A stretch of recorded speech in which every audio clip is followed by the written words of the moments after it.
So we have got here our triple distilled Hinch single malt, unaged at the moment. So this was distilled 2 weeks ago. Right. Currently sitting at 63.5%. Very clean. Basically, we put a massive emphasis on relaxed distillation. So again, we're a young distillery, so we don't have any time constraints. So a massive thing for us is being able to distill at our own speed. Our spirit still runs at 300 litres an hour, which shows in the new make. So it's full of character, loads of hedgerow berries, jammy notes, malt sugar, and there's a little bit of chocolate in there as well. Very clean, very easy to drink, and very little alcohol burn as well from the slow distillation. Sláinte. Oops.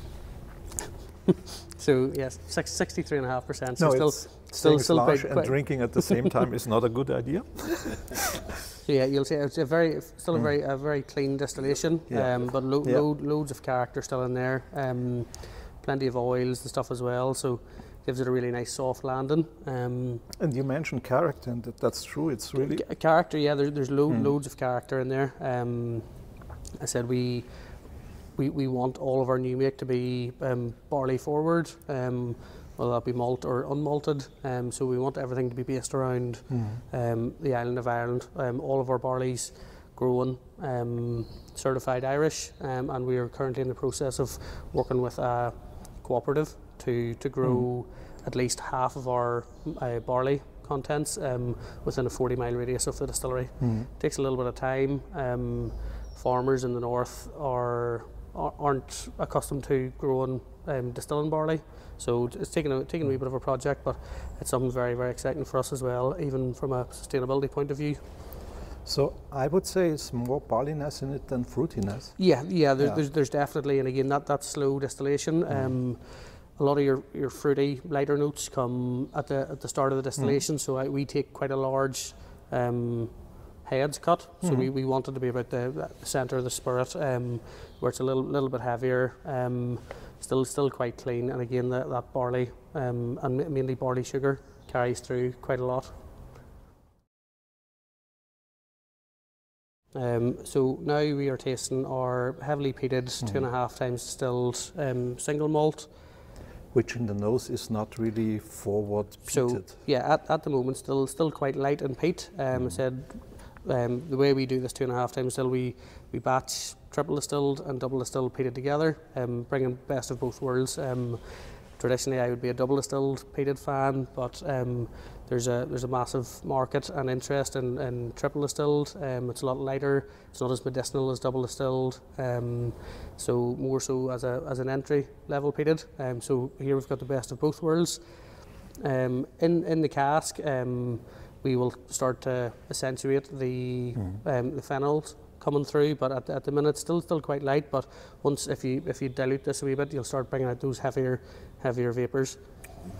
So still quite similar to our standard new make malt. A little bit of peat in there, a wee bit of heather, and if you go really far, a little bit of charred pineapple in there as well. So let me do this correctly now. Sláinte.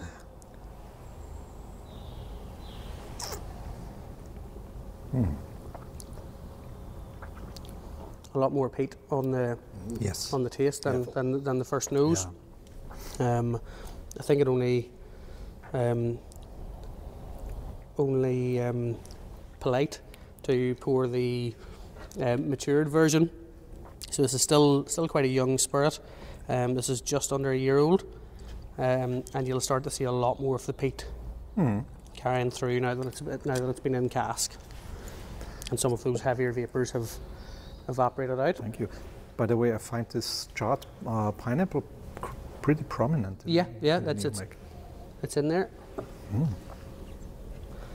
So this is it's about 10 month old first fill bourbon. You can see still quite a bit of colour. Yeah. Even at such a young age. It's coming from the unrinsed barrels that we use. So what's the char level of the barrels you use? So they're char 4. Okay. So they are. Quite heavily charred. Yeah. So again, still a little bit light on the nose from peat, but again, once you taste it, it starts to change quite a bit. Oh yeah. Here it comes. Really well rounded for a 10-month-old spirit. So very, very excited about this. Yeah. And it got some time to rest? Yeah, absolutely. We will let people try this at a young age as well. We're quite keen to allow people to understand what we are about as a distillery. I said we've got a very relaxed distillation, so we aren't concerned about alcohol burn or any of that stuff coming out at a young age. It'll never be me and Skew, but we're very keen to let people try our 3-year-olds and 4-year-olds just to understand who we are and what can be expected from Hinch in the next 5 to 10 years. Apart from being peated, is there a difference between the two new makes you make? Yeah, so we put obviously we're a massive emphasis on how we distill. It's not just about the raw ingredients that we buy in. So our distillation, we pretty much run it under a whip.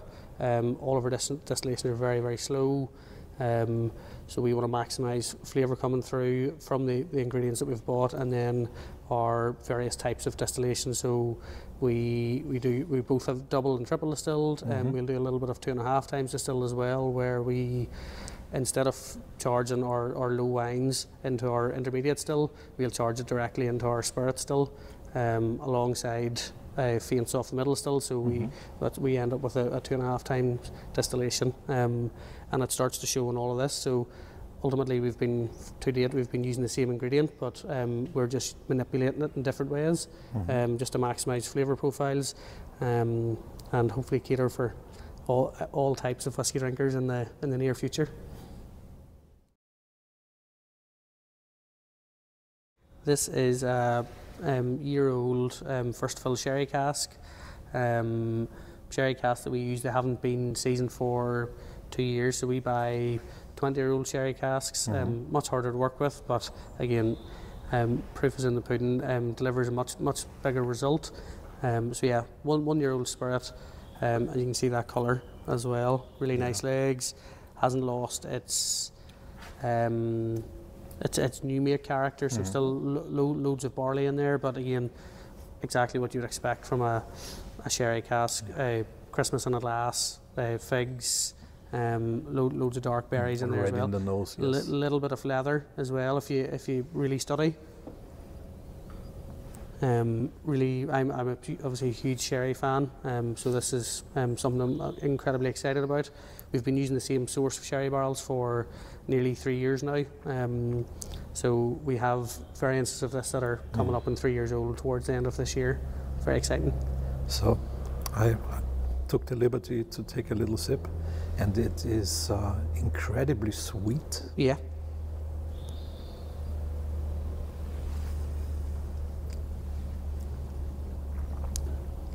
And very easy to drink. Yeah, again, first fill sherry, you can just see by that colour. Very sweet indeed, and I said this is Oloroso, so it's not PX or Amontillado or any of those sweeter variants. This probably a little bit too sweet to release on its own, so we could potentially blend this with some second fill bourbon, maybe even second fill sherry. We don't know yet. We're just about to start putting these things together. Even if you don't feel it in your mouth, it must be still close to 60%. Yeah. So this will still be 61 or thereabouts. By the way, what's the angel share you experience here in this warehouse? Everything in here is new fill, so we haven't disgorged anything from in here yet. So it's something that we were unaware of. We expect it to be quite traditional. If we're taking out a 3-year-old, we expect it to be including processing losses, 9 to 10% range. We expect it to be year 1, 3 to 4%, and then the traditional 2 thereafter. Stuff higher up in the warehouse, but whenever we're selecting vatins, we'll take from top and bottom, just so we've got different conditions going into vats as well. But yeah, hopefully still within range.